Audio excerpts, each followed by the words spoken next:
On our planet, there are stories that should never have happened. Today, we rescue them from silence. The wave that touched the sky. July 9th, 1958. 10:15 p.m. In the remote bay of Lituya, Alaska, a father wakes his 8-year-old son. He throws him a lifeline, and he says, "Son, start praying."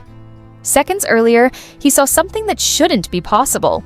A wave that rises more than 30 meters high, that sweeps away 40-meter trees as if they were toothpicks, that travels at 200 kilometers per hour directly toward his small fishing boat. And behind that wave, there is something even more terrifying. Because what Howard Ulrich has just witnessed is not just a tsunami, it is the birth of a phenomenon that science considered impossible. 524 meters. To put it in perspective, taller than the Empire State Building, taller than the Eiffel Tower, taller than 2 pyramids of Giza stacked on top of each other. A mountain of water that literally swept away trees as tall as a 170-story skyscraper. It is the highest tsunami ever recorded in human history. And Howard, his 8-year-old son, and 4 other people are directly in his path. There is nowhere to run. There is no time to escape. The entrance to the bay is blocked by treacherous currents. They are trapped, and what will happen in the next 10 minutes will challenge everything we know about the ocean, about physics, about the limits of what nature can do. Because tonight, in a remote bay in Alaska, the world will witness something that will forever change our understanding of tsunamis. 3 boats, 6 people, 1 impossible wave, and only 4 will survive to tell the tale. Stay tuned until the end. Because what you are about to hear is so incredible that if there were no eyewitnesses, no one would believe it. To understand what happened that night, we must first understand the setting.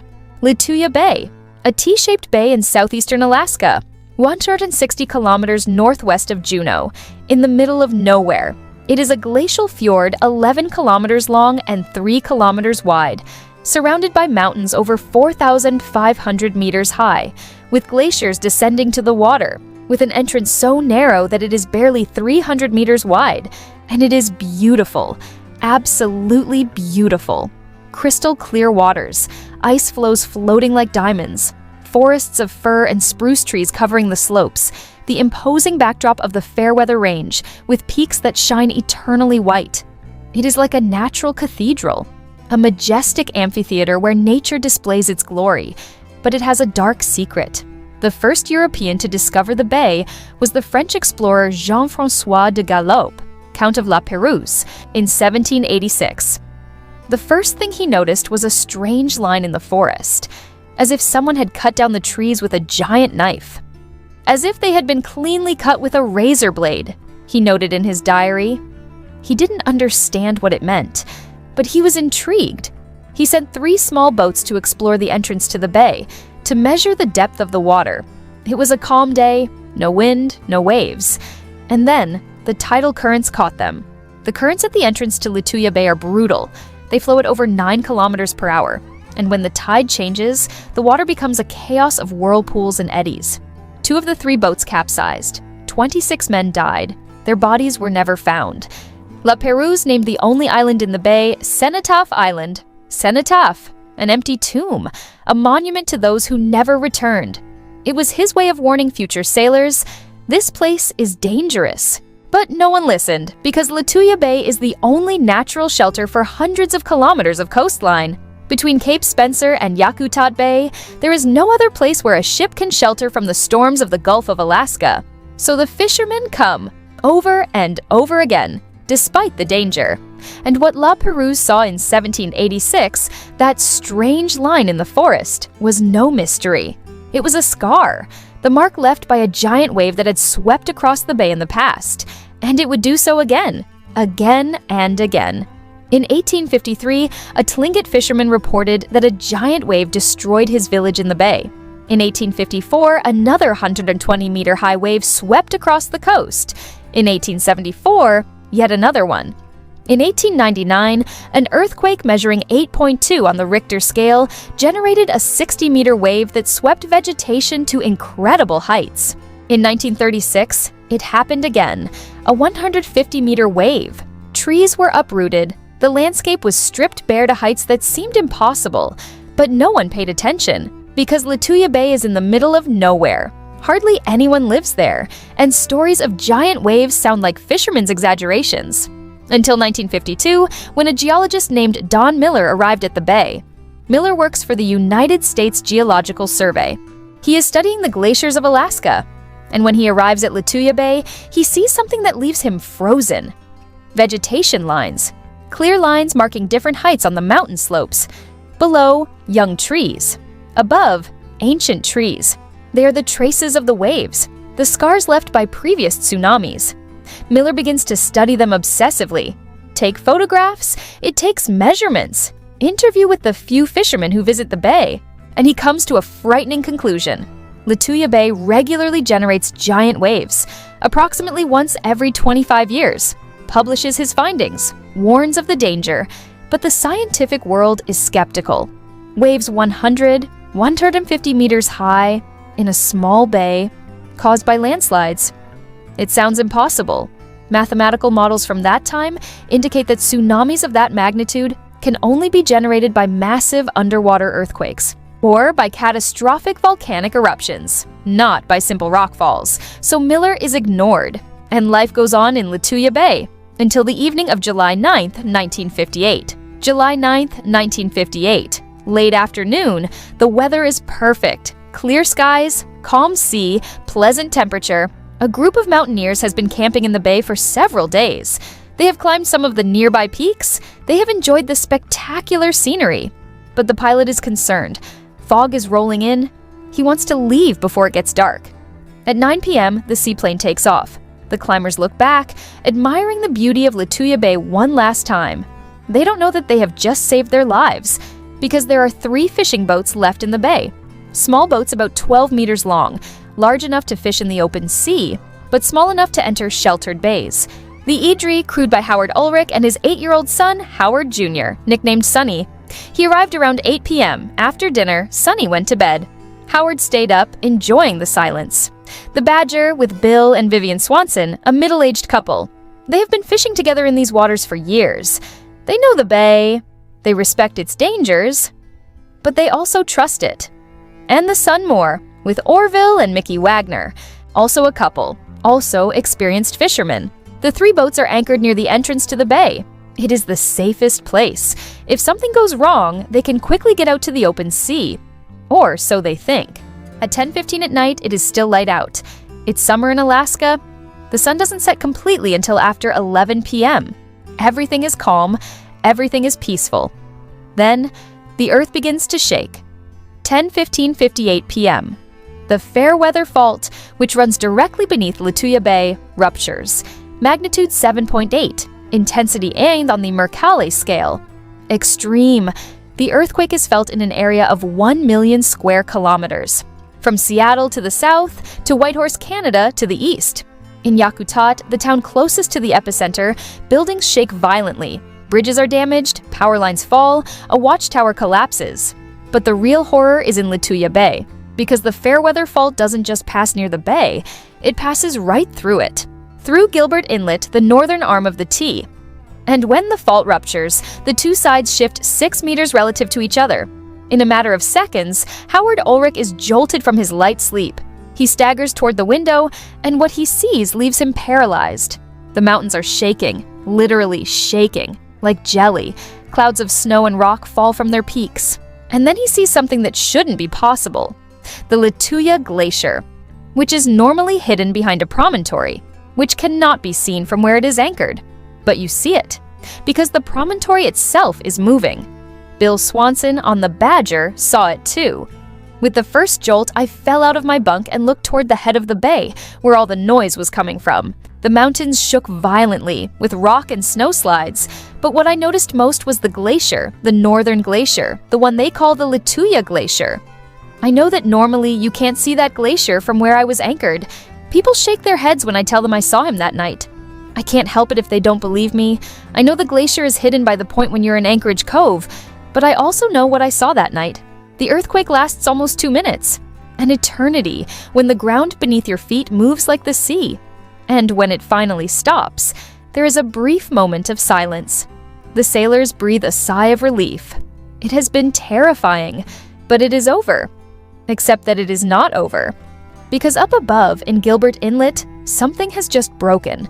On the northwest face of the mountain overlooking Gilbert Inlet, at an elevation of between 700 and 900 meters above the water, a colossal mass of rock has fractured, 800 meters wide, 200 meters long, a slab of metamorphic rock 50 meters thick, 30 million cubic meters, 90 million tons, the equivalent in weight to 60 pyramids of Giza. And it falls. It falls almost vertically, like a giant guillotine, in free fall, accelerating.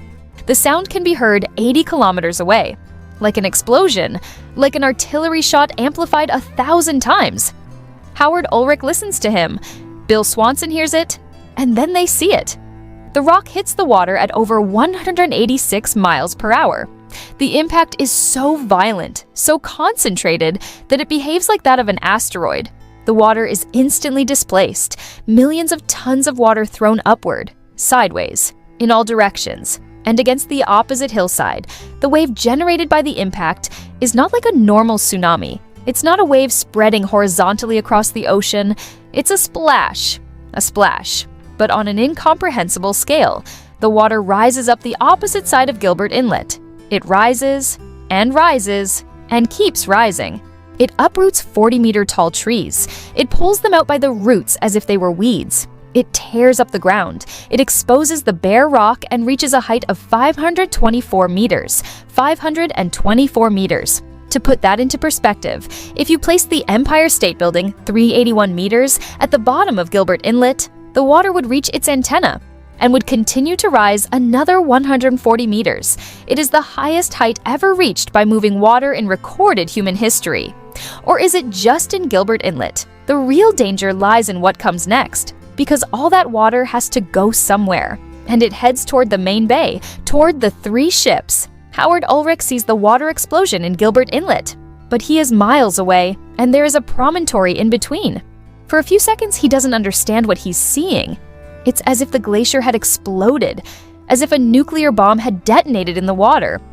And then you see the wave. It's not a wave, it's a wall of water, ice, rocks, trees, and earth rushing toward the main bay. It travels at 200 kilometers per hour. It felt like the end of the world, Bill Swanson would later say. Howard has maybe 2 minutes. 2 minutes to decide what to do. His first reaction is to try to raise the anchor, cast off and flee toward the entrance to the bay, toward the open sea. But the anchor winch jams. The anchor weighs 30 kilos and is buried at the bottom. He can't lift it by hand. And the wave is coming. He looks at his son. Sonny is 8 years old. He's scared. But trust your father? Howard makes a desperate decision. He's going to ride the wave. He will turn the edry so that the bow points directly toward her. And he's going to try to rig it. It's crazy, but it's his only chance. Release the entire anchor chain, 64 meters. He hopes that the weight of the anchor on the seabed will keep the bow pointing toward the wave. He throws Sonny a lifesaver, and he says, "Son, start praying." Then he runs to the radio. It sends a final message. "Mayday, mayday, this is the Edry in Lituya Bay. All hell has broken loose here. I think we've got it. Goodbye." And the wave arrives. The wave that reaches Idri is no longer 524 meters high. It lost power while crossing the bay. It crashed into Cenotaph Island. It scattered, but it still measures between 25 and 30 meters in height, the height of a 10-story building, and it travels at almost 200 kilometers per hour. It drags entire trees along with it, blocks of ice the size of cars, rocks, earth, all mixed together in a chaotic soup of destruction. Howard grips the steering wheel tightly. Sonny hugs a pole, and the wave hits them. The Edry is lifted as if it were a sheet. The anchor chain snaps with a crack. The boat is thrown upward, towards the crest of the wave. Howard feels like he's flying, like the boat is in the air. He looks down and sees the treetops, dozens of meters below. The Edry has been swept inland, hundreds of meters inland. It is on what used to be forest. And then the wave breaks. The boat falls. It hits something. It bounces. It spins. It is tossed about like a rag doll. Trees scratch the hull. Rocks hit the keel. The water carries them back toward the center of the bay. Howard is certain they are going to die, that the ship will break in two, that they will drown. But miraculously, the Idri holds on. When the first wave passes, the ship continues to float. Battered, beaten, but intact, Sunny is unharmed. Terrified, but unharmed, Howard Ulrich just rode a 30-meter wave, and he survived. But he's not safe yet, because more waves are coming. Waves of 6, 8, 10 meters. A chaotic mess of churning water filled with debris. For the next hour, Howard pilots the Edry through a liquid battlefield, dodging floating logs, ice blocks, rocks. Finally, he manages to leave the bay, to cross the treacherous entrance, to reach the open sea. Father and son have survived the highest tsunami in history, but not everyone has been so fortunate. At the Badger, Bill and Vivian Swanson also see the wave coming. Bill tries to do the same thing as Howard. Turn the ship around, face it head on. But the wave is too fast. He hits them from behind. He lifts them up. He drags them. The Badger is launched completely onto La Chaussee Spit, the strip of land that almost closes off the entrance to the bay. It is dragged over 12-meter-high trees, over rocks the size of houses, and then it falls to the other side, into the open ocean. The impact splits the ship in half. It begins to sink, but Bill and Vivian manage to climb into the small lifeboat. Injured, in shock, but alive, they drift for hours. Until shortly after midnight, a ship that has heard Howard's Mayday call finds them and rescues them. They have survived, but the trauma will mark them forever. Vivian will never go fishing again. Her hair, witnesses say, turns completely gray in a matter of weeks. And Bill. Bill will die 4 years later, on May 26, 1962, of a heart attack, on his boat, at the entrance to Lituya Bay. It's the first time he's been back since that night. The third boat, the Sunmore, with Orville and Mickey Wagner, attempts to escape. When the earthquake begins, they immediately weigh anchor. They start the engines. They are heading at full speed toward the entrance to the bay. They are the first to react, the fastest. And that kills them, because they are closer to the interior of the bay, closer to Gilbert Inlet, and the wave reaches them sooner. Bill and Vivian Swanson watch them from the Badger. They see the giant wave engulf them from behind. The Sunmore disappears, as if it had never existed. The bodies of Orville and Mickey Wagner are never found. They are buried under tons of rubble, or swept out to sea, or crushed against the rocks. Nobody knows. No one will ever know. 2 dead, 4 survivors. But the real impact of the event is just beginning. July 10th, 1958. Sunrise. Don Miller, the geologist who had been warning about Lituya Bay for years, is on a geological survey barge in Glacier Bay when he feels the earthquake. See rocks falling from the cliffs. See the water churning. The next morning, he learns what has happened in Lituya Bay. Get a seaplane and fly over there. What he sees takes his breath away. Miles from the entrance to the bay, the ocean is covered with floating logs. Carpets of uprooted trees stretch as far as the eye can see. Giant blocks of ice, debris of all kinds. When it reaches the bay itself, it cannot land. The entire surface of the water is covered with debris. So fly over it and take photographs. The scale of the destruction is incomprehensible. All vegetation around the bay has been cleared up to heights of 60 meters above sea level. In some places, up to 200 meters. And at Gilbert Inlet, on the opposite slope from the landslide, there is a clear scar that rises up to 524 meters. Miller writes in his diary, "The destruction in Lituya Bay is incredible." Over the following weeks, Miller and his team conduct a thorough investigation. They measure heights, they reconstruct the sequence of events, the survivors are interviewed, and they confirm the impossible. The water reached a height of 524 meters, 1,720 feet, in the original American measurement. It is more than 10 times higher than any ocean tsunami ever recorded. It is twice as high as any wave known before that time, and it forces science to completely rewrite its understanding of tsunamis. Today, more than 60 years later, the scar left by Lituya Bay is still visible from space. Satellite images clearly show the demarcation line. Below, where the wave reached, young, light vegetation. Above, ancient, dark forest. It is a wound in the landscape that will take centuries to heal completely. And Lituya Bay remains dangerous. Scientists estimate that giant tsunamis occur there approximately once every 25 years.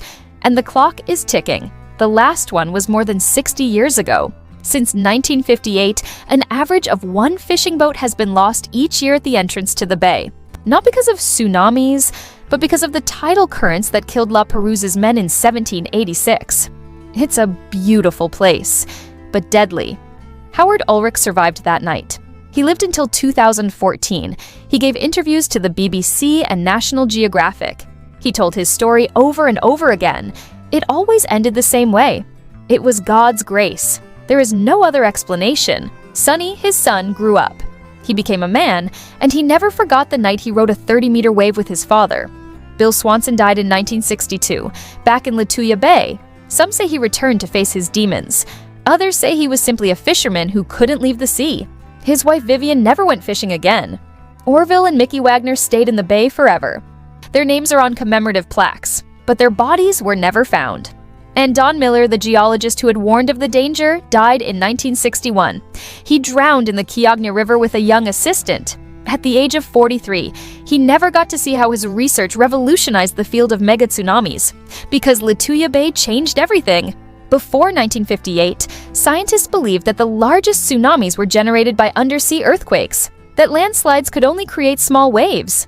Lituya Bay proved them wrong. A landslide can generate waves as high as or higher than any earthquake, especially in confined geometries, in fjords, in narrow bays, and those places exist all over the world. In Norway, in Greenland, in British Columbia, in New Zealand, in Chile. In 1964, the Great Alaska Earthquake generated tsunamis caused by landslides that killed dozens of people. Thanks to Lituya Bay, scientists quickly understood what had happened. In 1980, Mount St. Helens collapsed and generated a 260-meter-high megatsunami in Spirit Lake. Lituya Bay had prepared scientists to understand it. And since then, dozens of places around the world have been identified where something similar could happen.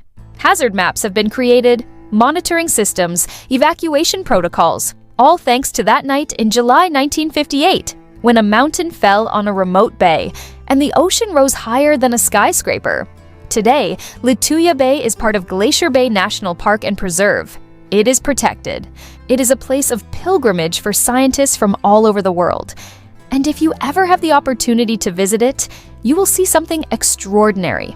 A bay of impossible beauty, surrounded by snow-capped mountains, with glaciers glistening in the sun, with crystal clear waters where small icebergs float, and you will see the scar, the line that climbs up the mountain, to a height that seems impossible, and you will understand something fundamental, that nature is more powerful than we could ever imagine, that it can do things that defy the physics we know, that can create waves so high they touch the sky, and that sometimes the only difference between life and death is a decision made in a split second. Howard Ulrich decided to ride the wave, to turn his ship around, try to assemble it, and that decision saved his life and his son's. The Wagners decided to flee, and they died. Who can say which decision was the right one? Because under normal circumstances, fleeing to the open sea is the right thing to do. But that night in Lituya Bay was not normal. It was the day the ocean rose higher than ever before in history. The day nature reminded us how small we are, fragile, maples, and that despite all our technology, all our knowledge, all our arrogance, we remain at the mercy of forces we are only beginning to understand. This is the story of Lituya Bay, the 524-meter wave, the tsunami that touched the sky, a story that changed science, that saved future lives, that taught us humility, an eternal reminder that in nature, there is always something bigger, more powerful, more terrifying, something we had never imagined. Si disfrutas de la naturaleza tanto como nosotros, suscríbete, dale a like y acompáñanos en cada nueva aventura.